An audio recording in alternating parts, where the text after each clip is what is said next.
And welcome back to EDH Deck Building. I am your host, Demo, and we are looking at some more spoilers from Outlaws of Thunder Junction.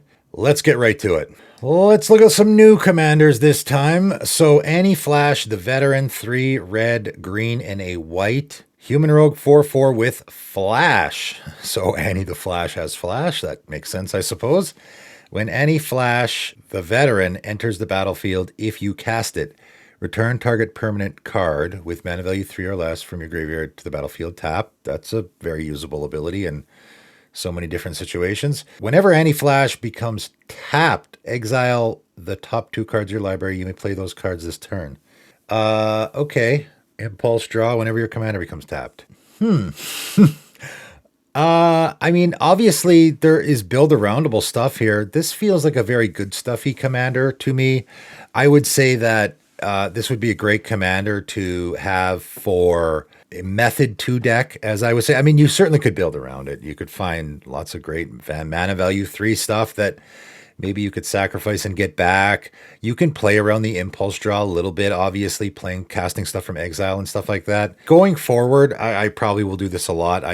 Maybe you guys have noticed I've been referencing the Method 1, Method 2 thing a lot, where Method 1 is I have a commander I'm building around. Method 2 is I have an idea of something I want to do in my deck, and then I find a commander for it later. This feels like a really good Method 2 commander. This feels like if you're building a Naya deck in, whatever the case may be, whatever scenario you want, this just feels like, I can flash my commander out and get a permanent card with mana value 3. So maybe I'm playing a secret commander deck. I have a very important mana value 3. You have a Painter's Servant deck, right? My Painter's Servant deck is white and green, but if I had red, this would be a good commander for that, because I could use this to get my Painter's Servant back out of my graveyard or any other important pieces, right? So that's the kind of stuff I'm talking about, where I think this actually makes a great Method 2 commander. And, attack with your commander, it becomes tapped, you exile the top 2 cards of your library, play those cards this turn. I mean, obviously you can come up with inventive ways to tap your commander, have it crew vehicles. A lot of people might look at this and go, hey, this make a great vehicles commander. It's okay, vehicles commander.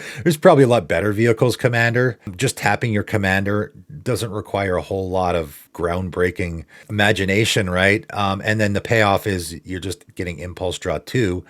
I guess you could get into a situation where you untap it, tap again. So you could do a little bit of an untapping, tapping theme here.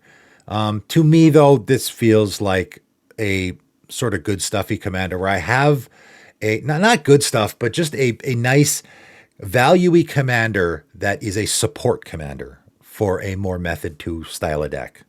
That's my thinking.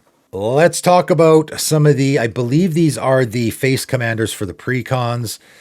Yuma Proud Protector, 5 red, green, and a white, Human Ranger 6/6. And as I have pointed out before, it's not always the case, but usually now when you see a really expensive creature, especially a commander, there will be a cost reduction. Hey, there it is. The spell cost 1 less to cast for each land card in your graveyard. So don't we already have a Naya sort of, Hazazon is sort of a Naya lands in your graveyard commander, right? So this is sort of overwriting it a little bit. I mean, that's Desert Tribal, but still. Whenever Yuma, Proud Protector, enters the battlefield or attacks, you may sacrifice a land if you do draw a card. Now this is sort of almost looking just like a Naya Getrog, isn't it? Obviously, getting lands in your graveyard's not, you just play a bunch of fetch lands, right? Either the traditional fetch lands or the evolving wild types. Again, you don't really have to figure out a super inventive way to do that. You're just going to put all the fetch lands in your deck, right? Again, it's funny. I have a red-white lands deck. If it was also green, this would be a fantastic commander. But, it's one of those situations where if this was white and red, I almost would be bummed out. That's sort of the situation we're getting to, where I almost don't want them to print the perfect commander for my Boros lands deck. If they printed a commander that was an okay fit, but when you print a commander that is just an absolute slam dunk for your deck that you already have and gives you some huge advantage, it almost takes away from the inventiveness of your deck, and then everyone else is going to run out there and build that commander too. So now nothing you're doing is unique or out of the ordinary, right? So it almost takes away from it. I kind of hope they don't make a perfect fit for my Boros lands deck. A commander that is a little bit of a better fit than what I have would be nice. Another ability here: whenever a desert card is put in your graveyard from anywhere, create a 4/2 green plant warrior creature.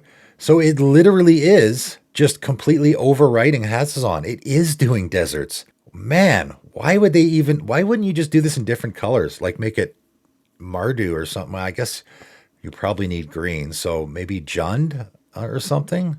Oh man, this is like a literal, like how many people have a Hazazon deck are just going to grab this guy? Is this better than Hazazon? I think it is. Because it's creating the tokens, but they're 4/2s instead of, I think the other ones are just 1/1s. And it's a plant too, which is kind of funny. You could do a little bit of plant tribal stuff. There's not a lot of plant tribal support. Of course, the actual good fit here is Avenger of Zendikar, funny enough. You know, I talk about how all those commander staples that you see now that just you could shoehorn into any deck, I will only play them if they fit. I have a Smothering Tithe in my Benny Brax deck because it actually is a fantastic fit there. If you had a treasure theme, something, I mean, I know it's great in every deck. I know, guys, but I like to put those cards in a deck where it actually fits the theme of what you're doing. And Avenger of Zendikar is a card, of course, that is good in any commander deck, but here it actually fits because you're making plants with your Yuma. And whenever you play a land, which of course you're in a lands theme, Avenger of Zendikar puts a +1/+1 counter on each plant you control, not just the tokens you make with it. So it's going to put the +1/+1 counters on these guys. It's actually a really good fit here. Like this is literally just a different Hazazon, but maybe better. I'm not sure how much I love that. And again, it's, you know, it's funny when you see commanders like this and you think, okay, and I have a patron with a Hazazon deck. I just played against them the other day. If you're that guy who has your Hazazon deck that you like so much, are you excited about this? Because now, okay, this guy's either can be a better commander for that deck or is a slam dunk in the 99. Or does it bum you out? Does it bum you out when you see a new commander come out that does in the exact same colors and just is a better version of a deck you already have that you love so much? You know, what's the reaction there from people, I wonder? All right, we got a new Gaunty Canny Acquisitor. 2 black, green, and a blue. So Acquisitor means you're stealing your opponent's stuff, obviously, which Gaunty was already doing, right? So another Sultai commander. So we already know it's going to be popular because Sultai commanders are always really, really popular. It's a Aetherborn Rogue, of course, 5/5 spells you cast but don't own. Cost 1 less to cast. Shocking. Whenever one or more creatures you control deal combat damage to a player, look at the top card of that player's library, then exile it face down. You may play that card for as long as it remains exiled and spend mana as though mana spell. Yeah. So we're basically, this is Praetor's Grasp, the commander, right? Also just the original Gaunty, which already was a popular commander, pretty popular. And a popular card even in the 99 gets played a lot for that reason. So we're just basically taking that generic goodness about the original Gaunty and Praetor's Grasp and all those effects, and now we're making it blue and green as well. This is very uninspiring, I'll just say. Yeah, you're just doing, I cast my opponent's stuff tribal. We've already got a bunch of commanders that do that. We're just doing it in Sultai colors now. And we're just giving generic good advantages to doing it. Pretty uninspiring, I'll say. Just being honest. And Vraska the Silencer. So another Vraska, except not a Planeswalker, right? Hopefully, I'm realizing so far the commanders I'm looking at are not exactly blowing me away.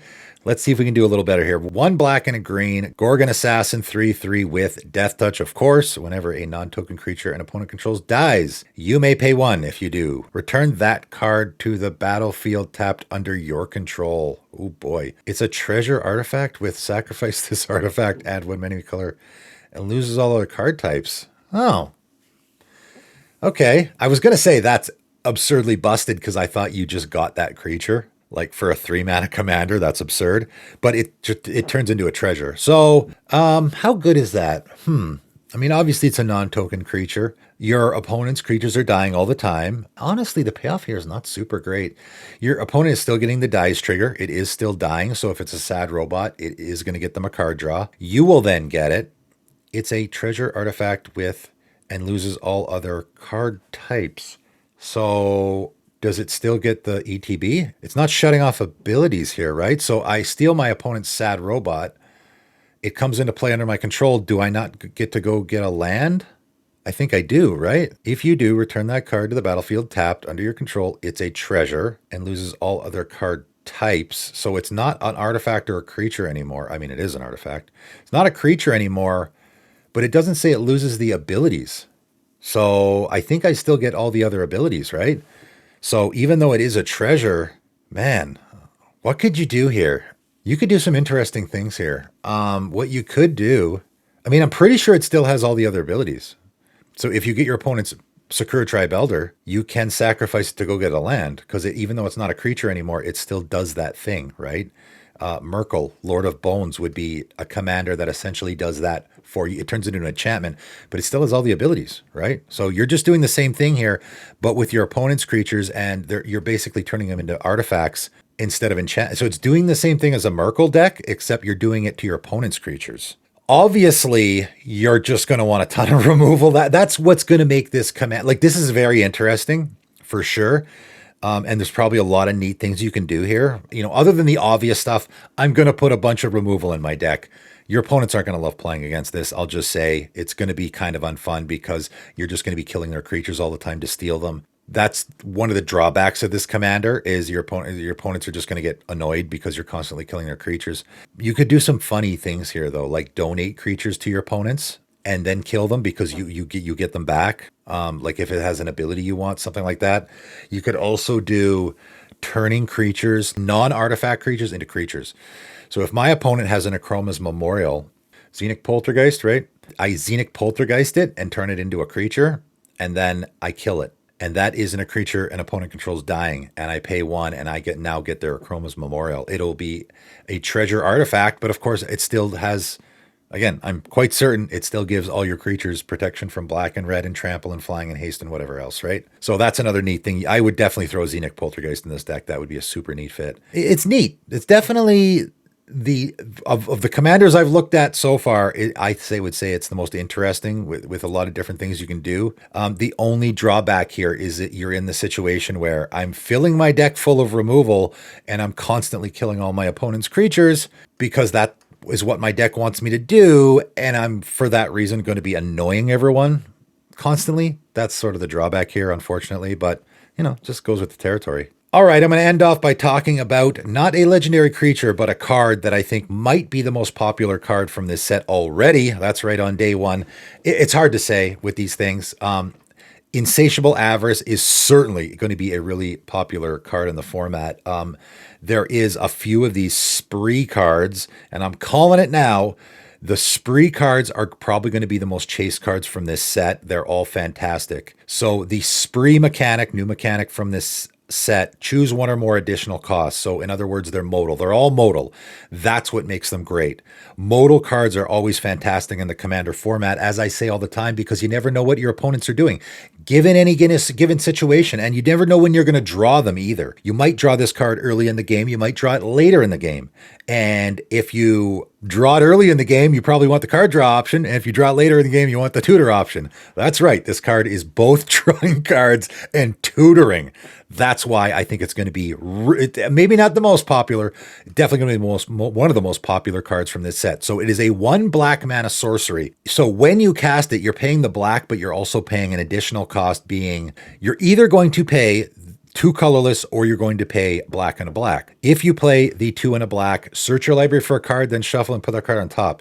And I know people will say that's probably not a great tutor because it doesn't go right to your hand. I think in a casual commander game, that's pretty fantastic as a tutor. Pretty great. Yes, you can. I mean, your opponents don't know what it is. It's not like, hey, I'm searching for a board wipe and putting on top of my deck. Your opponents don't know what it is. Right? This is a black tutor. Your opponents don't know what the card is, so it's not that bad. Also, I mean, I'll just throw out long-term plans. I think that's a great tutor in the commander format. Now it is blue. I put it in most of my mono blue decks typically because for a mono blue deck, it's a pretty great tutor. You're not seeing that card for a couple of turns. It is still really good, especially if you have a very important piece in your deck, right?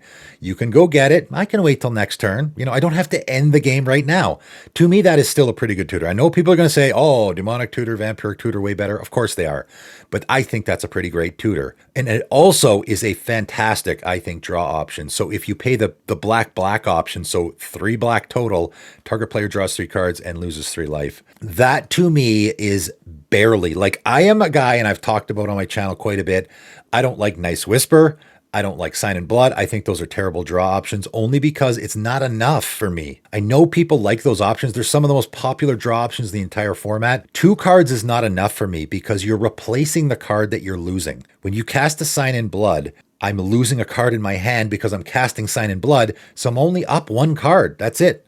I had 5 cards in hand. Now I have 6 cards in hand. Being only up 1 card is, to me, not worth a slot in my deck. This is, I'm now drawing. I mean, first of all, draw 3 cards for 3 mana is great. In the history of Magic, that's a pretty damn good ratio. But also, 3 cards is worth it for me. It is worth it for me to take up a slot in my deck to draw 3 cards. It's not fantastic, but it is worth it. If this was just a card that said pay 3 black, draw 3 cards, and lose 3 life, I would definitely give it consideration for a deck. But you also have the tutor option, right? That's what makes it so fantastic. No deck in Commander does not want to play both of these modes in every single game. You're always going to want to draw cards, and you're always going to want to search your library. So, I mean, I don't know how much buzz there is about this card, but I suspect that this for sure is going to be one of the most popular cards from this set. Could it be really expensive? Maybe, maybe not. Sometimes I'm wrong. I think this card's pretty fantastic and it's going to go in a lot of decks. All right, that is it. That is all. You guys let me know what you think of these new cards. Definitely some uninspiring ones here for sure. That's always the case, right? They can't all be bangers. You guys let me know what you think in the comments below, though. That is it for today, and thanks for tuning in.